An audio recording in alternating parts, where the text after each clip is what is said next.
Tara, Bes, pasok na tayo sa trabaho. Sige.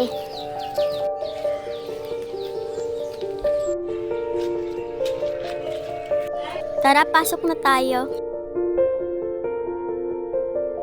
Tao po. Sino yan? Kayo bang mag-a-apply ng trabaho dito? Opo. Sige, magsimula na kayo dito. Salamat po! Sige, pasok na kayo. Ang unang gagawin mo ay maglilinis ka. Okay po. Ikaw naman, doon ka maglinis sa kusina. Okay po. Tara! Aray ko po. Ay, sorry. Sige, maglinis ka na dyan.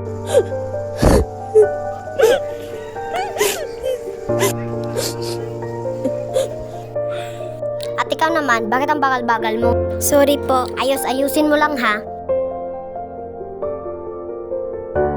Lisa Dayan, bakit ang bagal-bagal niyo dyan? Sobrang babagal niyo. Sige, aalis muna ako. Sige po.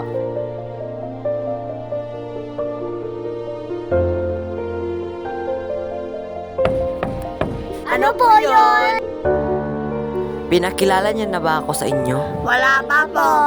Ako pala ang boss nyo. Yung naiwan dito sa bahay kanina, yun yung manager ko. Okay po.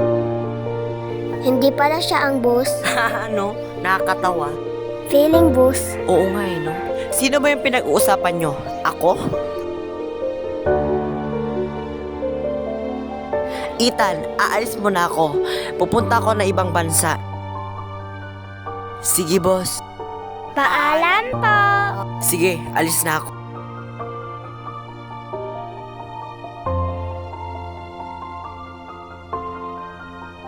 Ay, salamat. Nakarating na ako. Magpapahinga muna ako. Napagod ako sa biyahe. So, wala na pala si boss. Aray! Lisa! Wag po!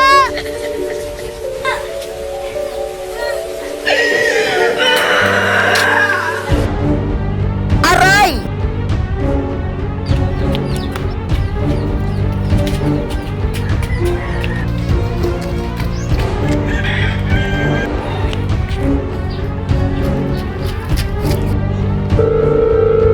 Hello, Natasha. Yes, boss. Tulungan mo ako hanapin si Dayan. Sige, boss. Boss, doon ka. Dito ako. Sige.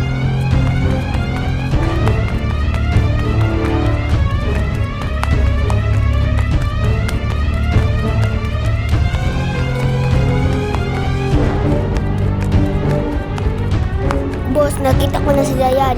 Nandito sa sagingan. Copy.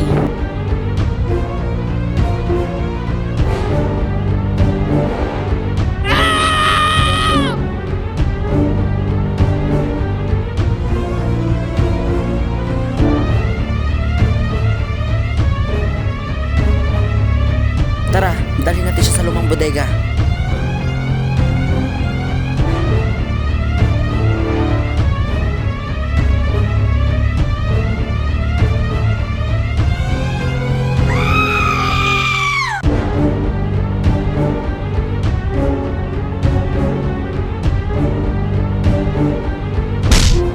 Tama na po!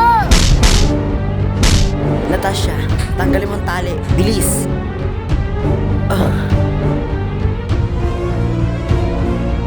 Dayan! Dayan! Itago natin siya na hindi siya makikita. Sige.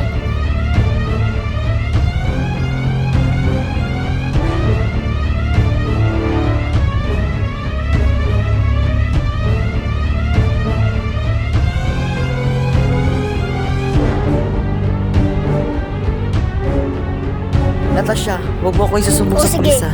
Tara, balik tayo sa bodega. Aray! Ba't mo ako tinulak? Kasi pinatay mo siya. Bahala ka dyan. Magsusumbong ako sa pulis. Wag! Sabi ko wag, di ba? Bahala ka dyan. Natasha!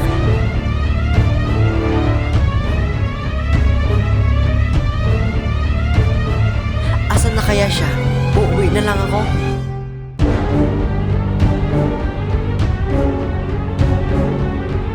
Magpapahinga muna ako.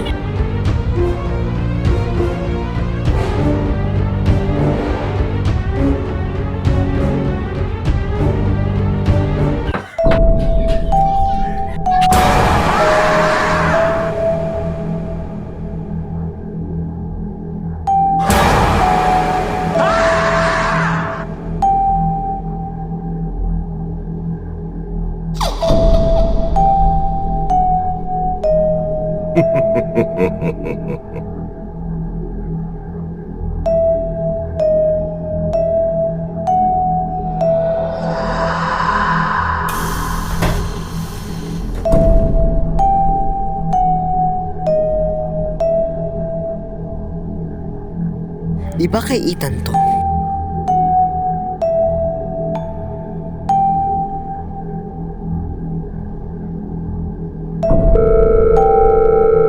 Hello sir, may minumulto po si Dayan, yung pinatay ng manager. Okay, malapit na po ako. Address?